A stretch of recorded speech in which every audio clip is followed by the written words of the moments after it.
નમસ્કાર દોસ્તો, તમે જોઈ રહ્યા છો સમય ડિજિટલ સરસપુરથી. સરસપુરમાં અત્યારના સરબતની ખૂબ જ સારી વ્યવસ્થા કરવામાં આવી છે દર્શનાર્થીઓ માટે. જેમ કે તમે જુઓ છો કે અત્યારના આપણે સરસપુર મંદિરે ઊભા છે અને ભગવાન એમના મામાને ઘરે અત્યારના લોકો આજે એમના દર્શન કરવા આવે છે. આજે એ કાલે 11 હતી, કાલે એમને દર્શન અને એની અંદર ખૂબ જ સુંદર આયોજન સરસપુર જોઈ શકો છો.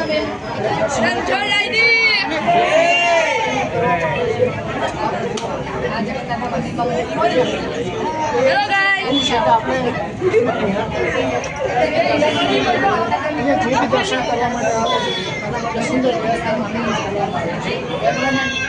કેમેરામેન અંકિત પ્રજાપતિ સાથે રણછોડ